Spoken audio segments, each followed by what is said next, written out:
Imaginez un seul tir, parti d'un sous-marin algérien, pouvant atteindre une base militaire en Méditerranée, sans être détecté.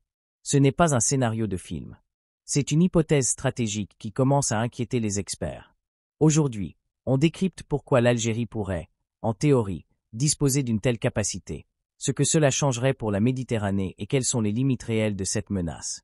Restez jusqu'au bout, on démonte mythes, réalités et conséquences. Le contexte, l'Algérie était la mer, l'Algérie n'est plus une puissance maritime secondaire.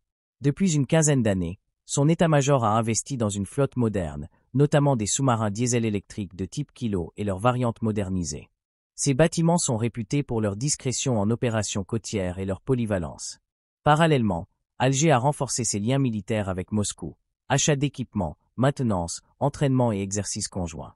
Ce partenariat a créé une interopérabilité réelle entre certaines plateformes algériennes et des systèmes russes.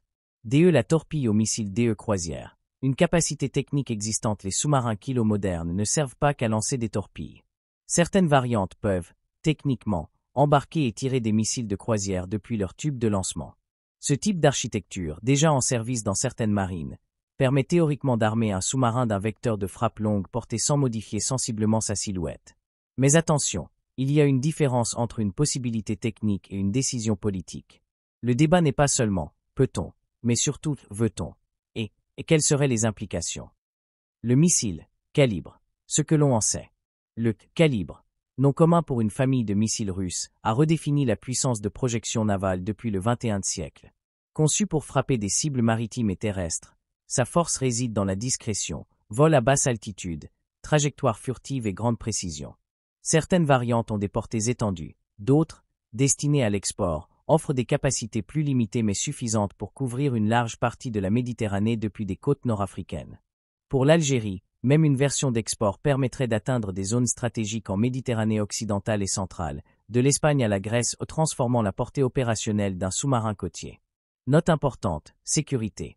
Je n'entre pas dans des détails opérationnels ou des instructions d'emploi, l'objectif ici est d'expliquer des dynamiques stratégiques, pas d'apprendre à fabriquer ou utiliser des armes. Dissuasion. Ambiguïté et danger. Ce qui rend une telle capacité si redoutable, c'est l'ambiguïté. Un Kilo aperçu en surface peut être un simple patrouilleur. Mais s'il est équipé de missiles de croisière, il devient une menace de frappe à longue portée. Cette incertitude est une forme de dissuasion. L'adversaire ne sait pas s'il doit considérer un bâtiment comme défensif ou offensif. Sur le plan stratégique, l'apparition d'une telle capacité par une puissance régionale modifie les calculs de sécurité de Madrid, Rome, et de plusieurs bases de l'OTAN. Les routes maritimes, la répartition des forces et la posture de surveillance seraient réévaluées. Conséquences géopolitiques. Si l'Algérie optait pour une posture de projection, même symbolique, la Méditerranée cesserait d'être un simple théâtre naval régional. Elle deviendrait un échiquier stratégique où chaque port et chaque base seraient potentiellement sous la menace d'un tir précis. Cela aurait plusieurs conséquences. Relance des investissements en systèmes anti-sous-marins et en défense aéronavale en Europe. Renforcement des relations entre pays méditerranéens et alliances extra-régionales. Risque d'escalade, une attaque ou même une erreur d'interprétation pourrait déclencher une crise régionale majeure. Limites réelles, logistique, politique et risque. Ne dramatisez pas tout. Plusieurs obstacles limitent ce scénario. La logistique, la chaîne d'approvisionnement, la maintenance avancée, la nécessité d'un entraînement spécifique et surtout les coûts politiques. Armer un sous-marin d'un missile de croisière implique une décision stratégique lourde. Elle expose un pays à des représailles et à une isolation. Par ailleurs, l'emploi d'une telle arme relèverait d'un choix politique assumé avec des conséquences internationales immenses.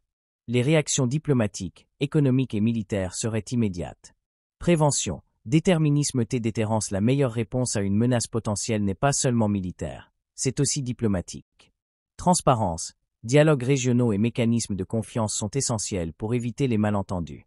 L'histoire montre que la dissuasion fonctionne quand elle est soutenue par la crédibilité, mais la stabilité régionale repose surtout sur des canaux de communication robustes pour prévenir l'escalade accidentelle. C'est ce que signifie une Méditerranée réarmée. Au-delà des calculs militaires, il y a un enjeu humain et économique. Une Méditerranée plus militarisée affecterait le commerce, le tourisme et la sécurité des populations côtières. Les armées planifient pour contrer des menaces, les sociétés subissent les conséquences. C'est pourquoi toute décision de projection de force doit être pesée avec une extrême prudence. L'Algérie possède des éléments qui rendent plausible, sur le papier, une capacité de frappe longue portée embarquée sur sous-marin. Mais la transformation d'une possibilité technique en stratégie active dépend d'un choix politique et d'un rapport coût-bénéfice qui dépasse largement la sphère militaire. La Méditerranée est à un carrefour, les technologies évoluent, les alliances se recomposent, et chaque mouvement se lie à l'échelle globale. Ce que nous avons fait aujourd'hui, c'est comprendre le quoi, mais surtout interroger le pourquoi et le comment éviter que cela dégénère. Merci d'avoir suivi cette analyse.